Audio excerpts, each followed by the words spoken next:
and then he'll let you know when you're live. You good?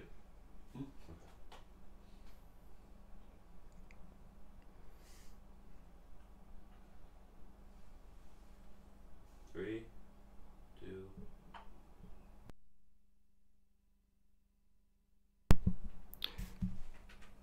Well, good afternoon and welcome to another exciting episode of In the Know with Wild Bill, and we are going to have some fun today. And let's start the fun with This Week in History.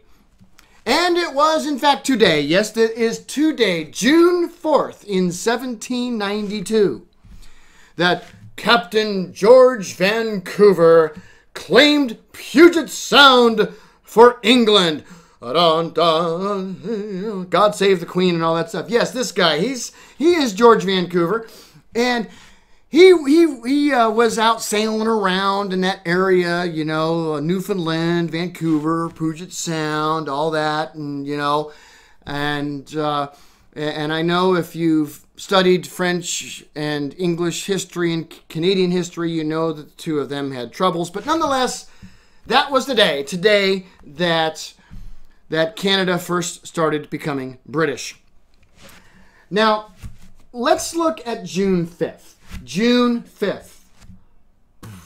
Big day in history. Because it was on June 5th, 1783, in Paris, France, the Montgolfier brothers successfully launched the first manned balloon. Yes, one of these things flying around above the city of Paris. And no, there was no Eiffel Tower. It didn't get built yet. He didn't do that till the 1880s. But this is when you had the very first time that balloons were used to haul people aloft. Now, mind you, balloons had been used previous to this for other reasons, but it was the Montgolfier brothers that began modern aeronautics. So if you're in a balloon, in a plane, or whatever, thank these guys. They were important. Now, June 6th. Let's talk. Let's talk about June 6th. It was in 1813, June 6th, 1813, at the Battle of Stony Creek, that British forces defeated the Americans. Oh, I know. The idea that we were defeated, I get it. However, where was Stony Creek? This was in Ontario, Canada. Yes, during the War of 1812, the United States actually invaded Canada. Yes, South Park fans, this is when it happened. It was not just a silly movie. Yes, we really did invade Canada, and we got our butts beat. Eh? Yeah, okay, so sorry, you know, if you love South Park, understand that no, that was not original to invade Canada. We already tried it. It didn't work. But anywho, let's move on because something else happened on June 6th, and it was in 1944. This is when D-Day happened. Yes, D-Day. This was when on the Normandy beach, from across the English Channel, over 1,500 ships transported hundreds of thousands of troops. French troops, American troops, British troops, Canadian troops, and invaded France in the long-expected reconquest of Western Europe against the Nazis. It was, in fact, on June 6th. So keep that in mind. June 7th. June 7th, 1775. This was the very first time that the United Colonies of Britain ever in print actually called themselves the United States. Yes, this is when we became United States. This was even before, 1776, before the Declaration of Independence. We talked a few weeks ago about Ben Franklin's influence. Well, this was part of it. That's why we're United States, not United Colonies. Thank you, Mr. Ben Franklin. Let's go to June 8th. June 8th, in the year 452, Attila the Hun invaded Italy. Yes, this Attila the Hun, okay? You ever heard of him? Yeah, the Huns. He was Germanic. And he had poured south from his Germanic hordes and into the Italian peninsula, crossing over into Genoa and down into Rome. Yes, Attila the Hun.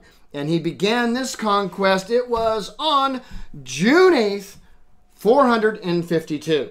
So thank you, Attila, for all of your barbarism. It gave us something to build on in civilization. But it was on June 9th, 1959, that the very first ballistic missile submarine was launched by the United States, and it was the USS Washington. Now, let me ask you a question. When you think of the name Washington, and you think of the person Washington, George Washington, is the first thing that you think of a nuclear submarine with nuclear missiles on it? It wasn't the first thing I thought of, but it's the first thing that they thought of in the McCarthy era, and therefore that is why the first of these submarines was the USS Washington. And of course, now we've got the USS Washington as a big aircraft carrier, but okay. It was on June 10th, 1801, that Tripoli declared war on the United States. Now, mind you, we'd only been a country for a couple of years. You know, we're brand new. All right, we're brand new. And what was Tripoli? Tripoli is part of what is now modern-day Libya. And at that time on the southern Mediterranean, this was, you know, right about the time the Napoleonic Wars were starting, Tripoli was an area that was full of pirates. Arrgh! Maybe I'll talk about pirates later. But nonetheless, these pirates were demanding tribute from nations all over Europe and from the United States so that their ships would not be attacked when trying to do commerce in the Mediterranean. Well, this upstart new nation called the United States said, I ain't paying you no tribute. I'm not going to pay you nothing. And so the pirates went to war. And you know what? We fought 2 wars against Tripoli. We lost the first one effectively. I mean, we never won anything with it. And we were the laughingstock of Europe. The second one happened in 1815. By that time, Napoleon finally got defeated. The Brits were able to bring some ships down there and saved our butts, despite the fact they just kicked them, you know, in another war.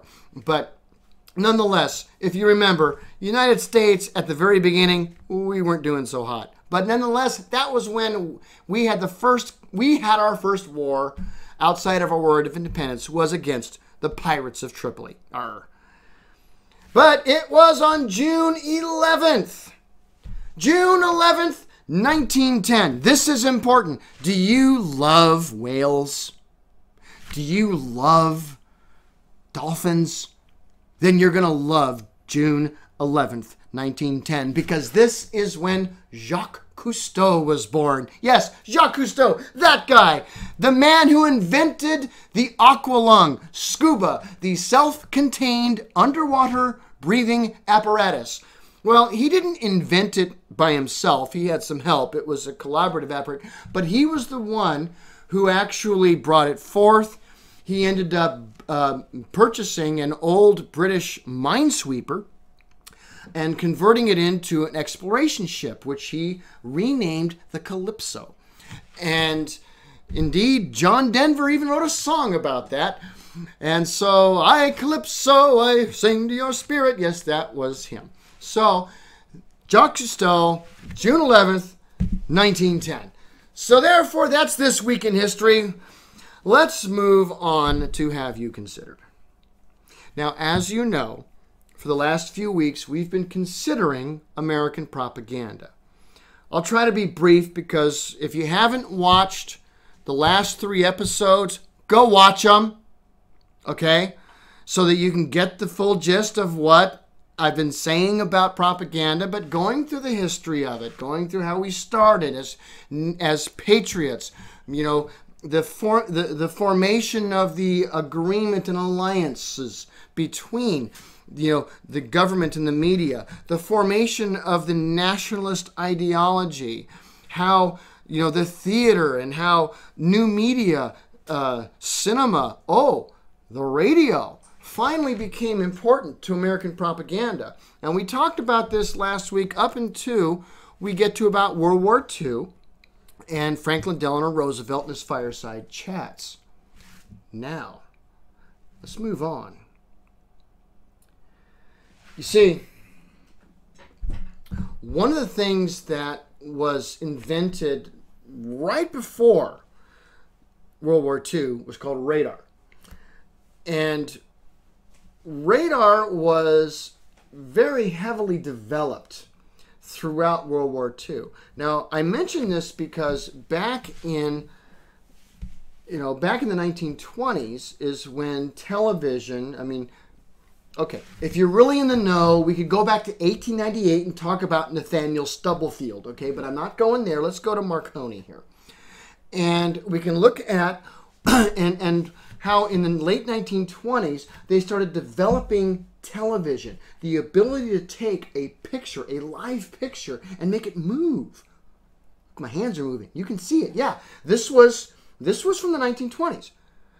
Now, here's what happens after this. We get into World War II, and the technology that was being developed in the 20s and 30s to show pictures was now being used to develop what are called CRTs, cathode ray tubes, in order to make radar pictures of when is the enemy attacking. Well, they have to have good resolution to do this. And throughout World War II, the resolution of the CRT tube was being refined and refined and refined until we get to right after the war, and we get to the breakthrough of television. Admittedly, prior to World War II, television equipment, the cameras were bulky and expensive. The ability to transmit it was bulky and expensive. And frankly, the ability to receive it was bulky and expensive. But by the time you get to 1950, and you have all of these people coming back to the United States from the war, from World War II, all these soldiers that had fought there, many of them had saved up some money, and now all of these new technologies were coming out. And one of them was television. How is the United States going to capitalize on television? Here's what they did. First of all, they worked with two very specific companies back in 1949. One of them, I'm sure you've heard of both of them. They were RCA and Zenith. And what they did was said, you know what, we're going to share with you this CRT information that we have. That's going to save you a lot of money in your research design. But what you need to do is figure out a way to make a television receiver affordable so that people can actually buy them and put them in their own homes. Well, why would they do that? Well, why did Teddy Roosevelt build the Oval Office? To make sure that cameras would be able to show the president doing what he does. Why did Franklin Delano Roosevelt sit there in the Oval Office with microphones all in front of him? Because he wanted the people to hear his words. But now with this technology, the people of this country could hear and see. And let's face it, what you hear and you see with your own eyes, it can't be wrong, can it? Well, let's take a look at a couple things. One of the very first American propaganda films that ever went on to the television was in 1952. And this was a desire for the U.S., and mind you, this is Truman and Eisenhower, that era, was to make some changes to American thinking. Now, you've heard me say that a lot already. You know, we had this period, we had to change thinking. We had this era, and we had to change thinking. We had this era, we had to change thinking. Well, now here we are. We're now in the modern world that we live in today.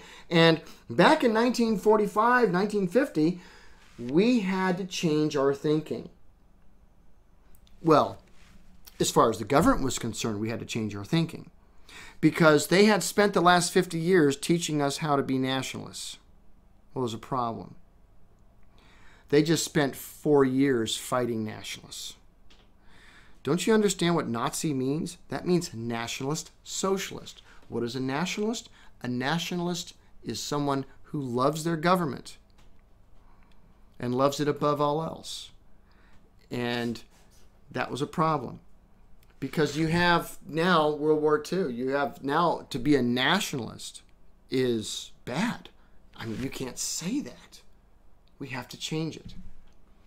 Therefore, let me ask you this question. Who actually won World War II? I'm sorry, the United States did not win World War II. Joseph Stalin won World War II.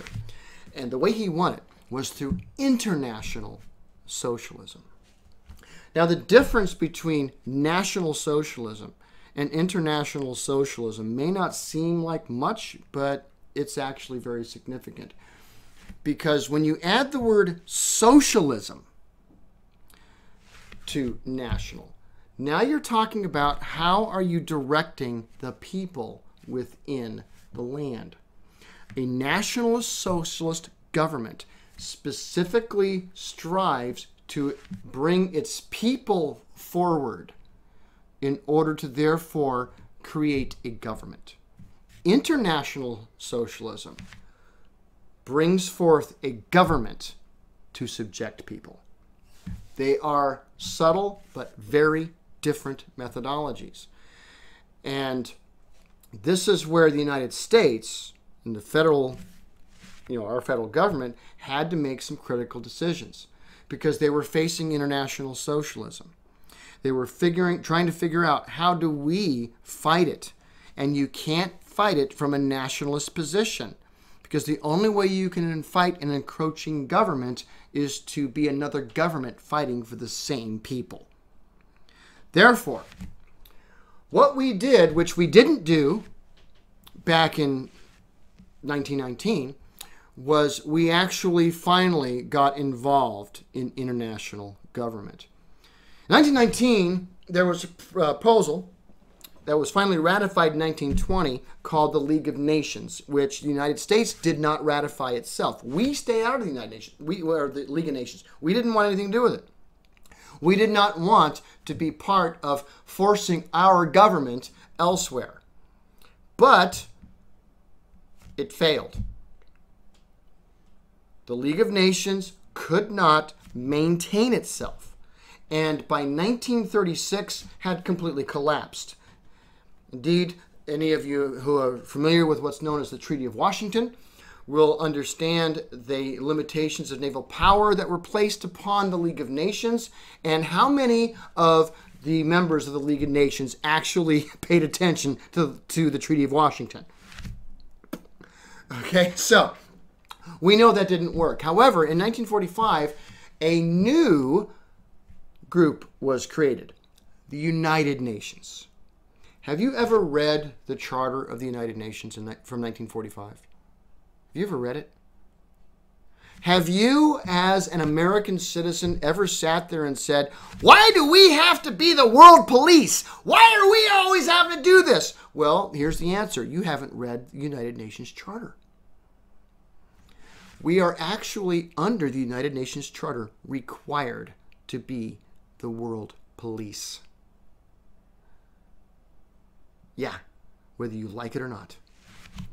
So now that we're the world police, the federal government has a problem because we have people that don't want to be the world police. We have to become socialists. And the only way to become socialists, as far as the government is concerned, is to redefine the word republic. Yes, we like to think of ourselves as a republic, but we're not. We're socialist. Keep in mind, the Union of Soviet Socialist Republics. Are they really a republic? No, they're socialists. Republic is just put there to legitimize it.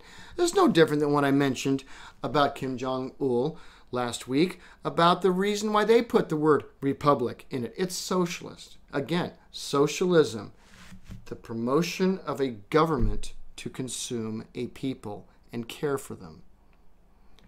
And now this began in the United States, and the changing of the United States and the changing of thinking with a show on television. It's the first major production that was put forth on television by the United States government, and it was called Victory at Sea. Yeah, I don't know if you've ever seen this.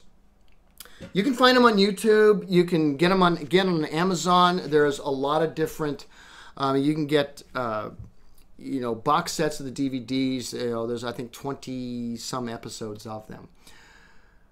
This is complete and total propaganda.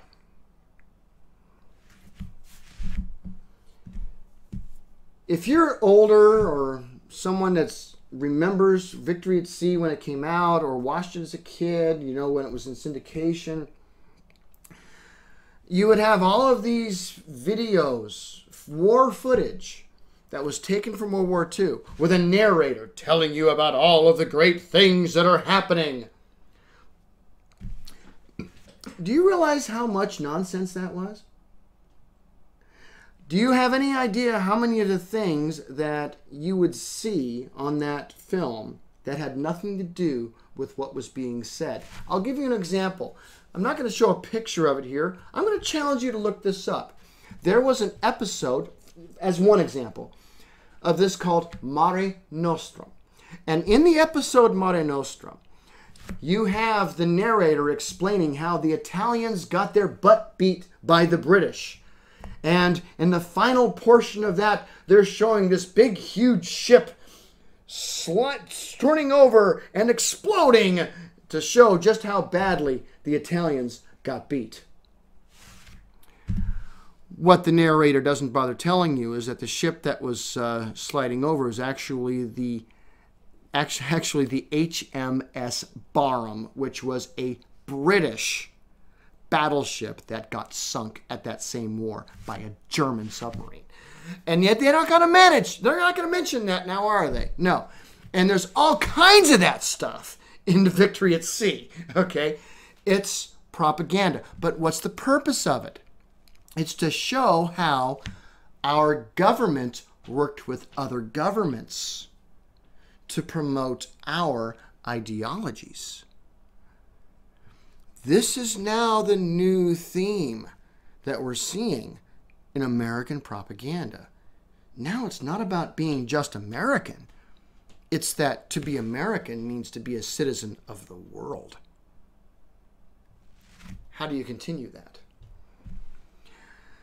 Well, probably if there was any president that really solidified the use of the television and how to use it in American propaganda, that would be none other than John F. Kennedy.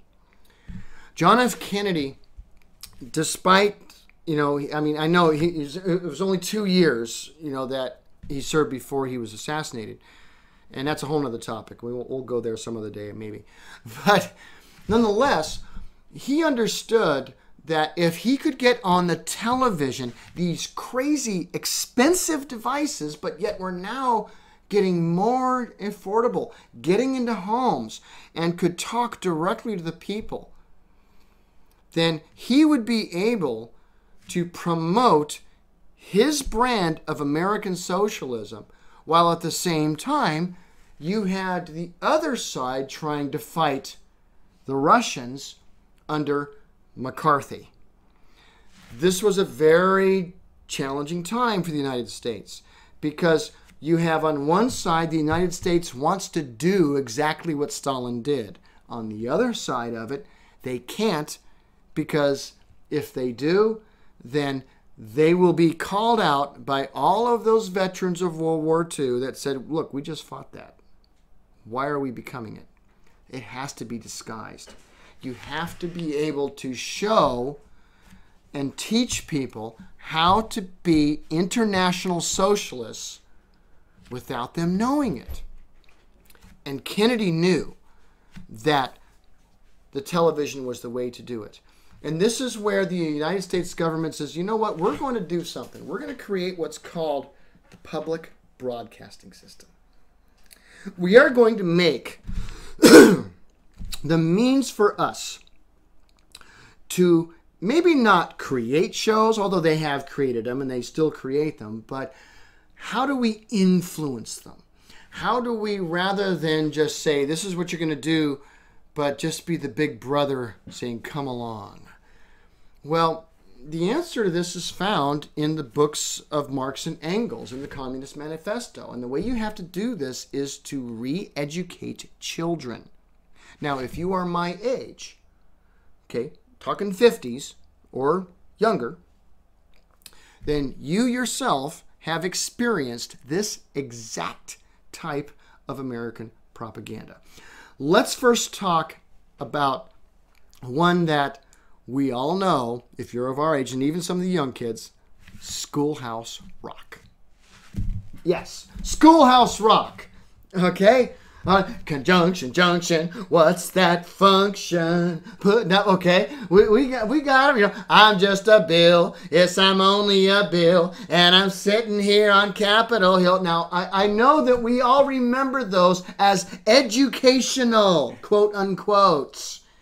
But what were they teaching you? They were teaching you our government. They were teaching you the language of our government. And more importantly, if you looked at what was being animated at the same time, you're also going to see the priorities of the government, which was stop thinking about America. Start thinking globally. Start thinking also internally. There were two different themes. They had to work on this because when you had the global themes that we see in Schoolhouse Rock about environmentalism, when you have the global themes in Schoolhouse Rock, you know, on racism, on internationalism, then you had something else they were doing at the same time. And this was the timer. Time for Timer. Anybody remember him?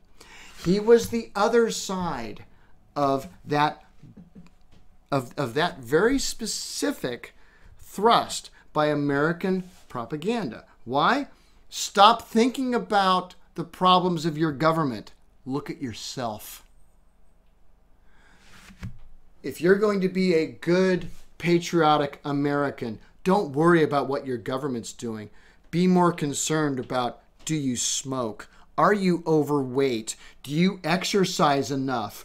Do you have, have you been taking care of yourself properly so that when we put our government somewhere that you can be there and be productive? You had better make sure that you keep yourself healthy. And we're going to now bring American propaganda into a focus of the new 21st century, which is all about being healthy and being right thinking about the world as an organism. This began in the 1970s and continued very strongly through to the 1990s, but there is something else that happened. 1968, I think it was 1968, is it 1968? That the very first node was ever built for the internet. Now, keep in mind, television propaganda is still prominent in the United States. Remember, we talked about this last week. How many studios does the United States own and operate? Our government is constantly making propaganda films to this day for cinema, for TV, and now even for the internet. Because now we have an internet. And with this whole internet coming involved, what is the government going to do? Because this is a problem, a big problem for the United States government. Because if you have this place where anybody can say whatever they want, how do you control it? Wow. How do you control it? Well, George Bush found a way. and he called it the Patriot Act. How many of you have actually really taken a look and watched and seen what involved in the Patriot Act and how much of that is based on the internet? Yeah. I don't recall off the top of my head the name of the Israeli official that said this. But regarding the Patriot Act, he said that the United States looks for weapons, whereas Israel looks for terrorists. In other words, the Israelites were saying, or the Israelis were saying that what we do is we do racial profiling. Well, we can't do that. We can't. America can't racially profile. Why? Because we're international socialists. We have to bring our government to all the people. Therefore, all the people have to be the same. And this is where we get our modern ideology of American propaganda. Now, with the internet and what the Patriot Act actually did was gave the government the ability to infiltrate every piece of social media you've got. You bet it. You name it. Facebook, Twitter, Pinterest, YouTube, you name it. The United States is monitoring everything you are doing. Why? Because they're looking not for terrorists, they're looking for weapons. They're looking for anybody that's going to say anything that defies the international socialist direction that the U.S. government, by the actual decree of the United Nations, is required under international law to pursue. And the fact is that that law is not popular today. So if you are on any of these social medias and you say things against the government, you will be noticed. You'll be watched. They spend a lot of money checking them. And don't forget, we do love to watch a good show, don't you? Do you like watching movies? You like, watching TV and relaxing? Well, don't think that the United States government hasn't figured that out too. You ever heard of a company called Netflix? I'm sure you've heard of Netflix.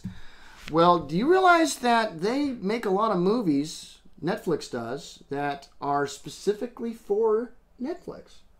Well, I in fact, do this today. Today. Go onto Netflix. What is their #1 advertised film that they have on Netflix advertised right now? Okay, June 4th, 4:30 p.m.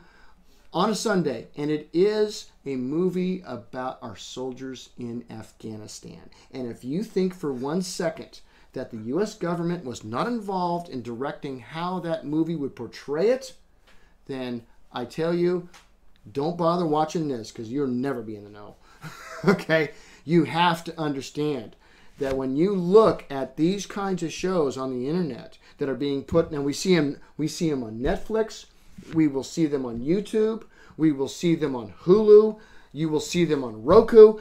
This is all because we have a government that understands our need to become the world police and is constantly trying to convince us to be the world police, because they failed to do it in the first 180 years. Do you want to be the world police? Do you want your government to tell you how to think?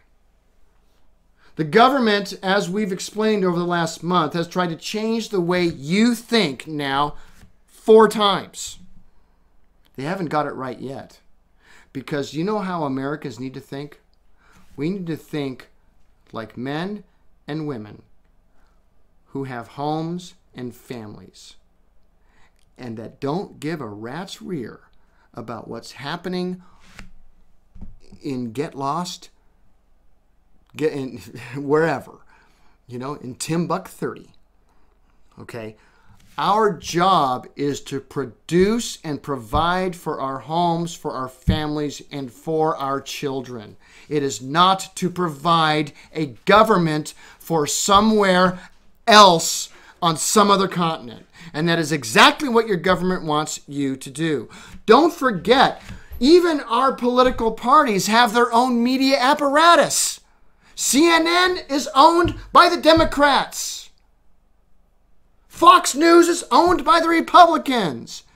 Republicans, oh, I'm going to fire Bill O'Reilly. Okay, well, the Democrats, they do some firing too. Okay, this is how our propaganda works. We're push me pull yous in the middle, in a sea of nonsense. So therefore, let's make some sense of it. Let's say to heck with all of this. Your propaganda in the United States, charming though it may be, what it is exactly that. It's propaganda. We Americans know how to think for ourselves. And if you don't believe me, ask Julian Assange. Now, we're going to move on to some silliness.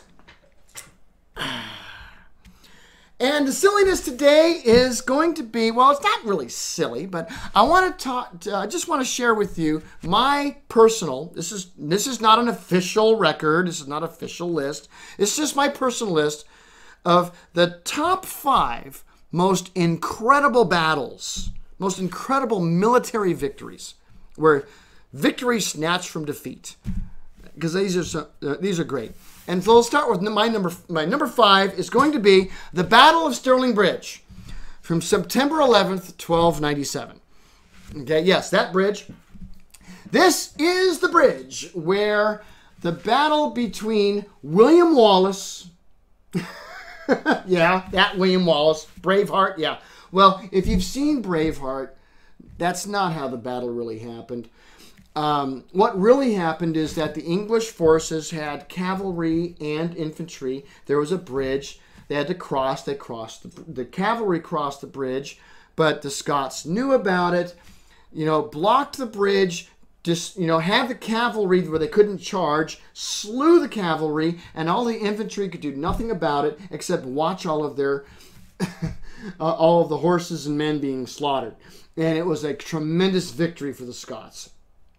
Just by using the terrain, knowing how to, knowing how to ambush and making it happen. And that's where in 1297, where William Wallace actually first appears in the history books and in the military records of England from this victory. My number 4 rather. Fourth down, second one on the list, but number 4 is the Battle of Chancellorsville. From April 30th all the way to May 6th, in 1863, this is probably the greatest victory that Robert E. Lee pulled off against Union forces. He was facing, the Army of the Potomac, which was named the Army of the Potomac by General George McClellan, but he got fired by this point, and now it was under the command of General Joseph T. Hooker. Oh, side note, why do we call prostitutes hookers? Because General Joseph T. Hooker set up tent cities full of prostitutes to take care of his men, and along those tents, he put lanterns with red lenses all along them. Therefore, the ladies of the night became Hooker's men, and where they were became the red light district. Just a side note. But nonetheless, it was this guy, Joe Hooker, who got his butt beat by Robert E. Lee. Robert E. Lee divided his forces. He was already, a third smaller than what he was attacking. Divided his forces, and Joe Hooker wasn't really doing the job too well. Lee sent his right-hand man, who lost his left arm in the battle and lost his life, but who was Stonewall Jackson, around, flanked them, and oh my word, the Union got slaughtered. It was a absolutely brilliant victory. My number 3 greatest incredible military victories of history would have to be the Battle of Gaugamela. October 1st, 331 BC. This is where some 55,000-ish Greek troops under command of Alexander the Great attacked, 100 300,000. We're not, possibly up to 250,000 Persians, and absolutely kicked their butts. He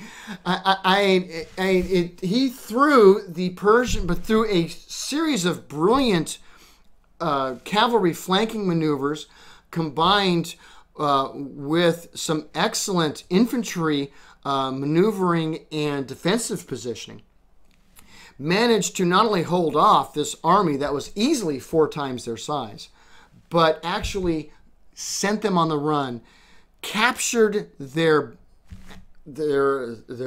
camps and their treasure, and it was only not too long, less than a year and a half afterwards, that the entire Persian Empire fell to Alexander the Great, and it was the Battle of Gaugamela that sealed that. So, number 2, my number 2 most incredible victory. I'm sorry, it's got to be the Battle of Cannae. Okay, Hannibal, you get number 2 spot, man. All right. I mean, August 2nd, 216 BC, Hannibal manages with just about 60,000 men, and it was not, the numbers weren't that different. You had a number of leads. You had about 85,000 Romans. You had maybe about 60,000 Carthaginians, but the Carthaginians weren't all from Carthage. In fact, probably by this point, only 20% of his of his forces were actually from Carthage. He had lost so many men and equipment and everything else trying to get over the Alps and everything, that by this time he had Gauls, he had French, he had Visigoths, he had all kinds of stuff in his army. I mean, most of his army didn't speak the same language, and yet he managed in that situation and with that kind of a logistic challenge to perform the first double envelopment ever recorded in military history. And in doing so, decimated the Romans. Now, how well he followed up on that battle, that's another story. We won't get into that. But nonetheless, that battle itself, freaking incredible. But when you want to talk about an incredible battle against incredible odds, and somehow you managed to win, okay, here it is. My number 1. The Battle of Myeongnyang. October 26th, 1597. This battle was fought between Korean forces and Japanese forces. The Korean forces, under the this was during the Joseon period of Korea, were led by Admiral Yi Sun-shin. And if you have not heard of Admiral Yi Sun-shin, go look him up. This man never lost a battle ever. Ever. Completely undefeated admiral. And in this particular battle, he had 13 ships. 13. I think 6 of them were actually proper warships. The rest of them were like merchantmen converted or something like this. He was facing over 300 ships of a Japanese armada that had been at war with them for years and was intent on absolutely destroying this guy. And do you know what Yi Sun-shin did? He kicked their butts with 13 ships. Not only did the Japanese lose a third of their fleet and retreat with their tails tucked between their legs, but he didn't lose a single ship or a single man. In my opinion, that battle, the Battle of Myeongnyang, is the most incredible military victory of all time. And I don't think this was the most incredible in the no-show of all time, but no, it's still going to be the end of it. But I tell you what, next week, don't forget to be here because I'm going to be going into another Have You Considered? And we're going to be talking about love. You want to talk about some love? We're going to talk about love. Want to, of course, give a shout out. Thank you, Mike, for his work. He's the man behind the curtain, making all of these pictures happen. Okay, just like in Wizard of Oz, that's Mike. And he also is providing the great backdrop and the great place for this. Thanks very much for your work. Of course, my friends at Dual Phoenix, Rich, Christina, Jeremy, and Larry, and all you guys, Todd, and Jason. Also, I have to warn you that my wife Tony has said that she wants to write another list like she did last week. That's something to do with linguistics, so it could happen. But either way, that's it for the day. We will see you next week on In the Know with Wild Bill. We'll see you then.